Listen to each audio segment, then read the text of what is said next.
The first preference flows will likely decide the majority of seats at this election. And in overall terms, of course, the Libs have beaten Labor on primary vote at most recent elections. Yet when the preferences come into play, so every other vote after your first vote, after the number one vote, well, for Labor, that can shift the dial. It's why there's often such a big move between the primary vote and the two-party preferred number.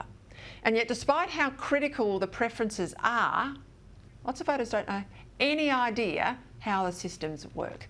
So here for a quick refresher, I'm joined by our Sky News Chief Election Analyst, Tom Connell.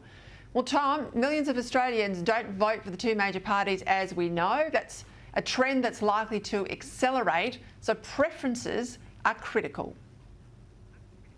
They absolutely are. They will decide the vast majority of seats, and we saw an increase in the non-major party vote last time. Will it happen again? Let's have a look at the latest news poll compared to the past election first of all. So the 2020 result, you can see the coalition vote, the primary vote is actually slightly down on the news poll compared to last time. Labor's is slightly up, but I'll hazard a little bit of caution there because last time we had Labor's primary way overestimated in the polling. So if that's the case, you'll see the amount of vote overall going to the two major parties down again, and an even bigger emphasis on preferences. How many are we talking then? Let's have a look at the size of the vote that is affecting the election. So nearly 4.7 million votes for non-major parties in terms of that primary vote. 32% of formal votes overall. Every vote counts, of course, in two candidate preferred contests because, you know, a lot of people think I'm voting one and they might take a how to vote card. Parties don't swap preferences. You own your vote. You can do what you like.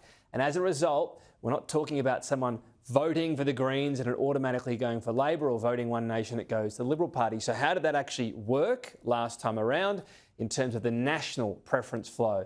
If we look at the Greens, 1.8 million votes, 14% flowed to the coalition. So I'm just looking at all these in terms of how much. In other words, 85% flowed to Labor in relevant two candidate preferred contests. You can see how significant that was. Independent, again, very low to the coalition, 36. They get more One Nation and UAP and Lib Dems, but that's not as much of the vote. So you can clearly see the big factors in seats are Greens and Independent, and that obviously has helped Labor in plenty of seats get over the line against the Liberal Party, even when they're trailing on that primary vote.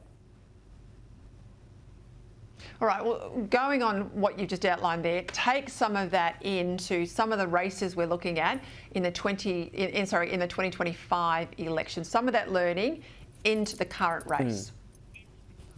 Yeah, well, this is what's interesting. So we can see what happened last time and how that will influence similar type seats. Let's start with a teal seat, Goldstein, won by an independent by 2.9%. I'll point out, Zoe Daniel on this got 30% of the vote, 8% behind her Liberal counterpart. So how did that switch? She got an 81.5% of Labor's votes and 86.6% of the Greens. So in other words, after someone ticked Labor or the Greens first, then they went Zoe Daniel ahead. So as a result, the percentage flow to the independent Zoe Daniel there completely changed that seat. 30% of the primary, and yet she managed to win the seat. When we look at the seat of Ryan, this was won by the Greens, again from the Liberal Party. So the Greens won that by only 2.6%. Again, their primary vote had a 3 in front of it, but look at the preference flow.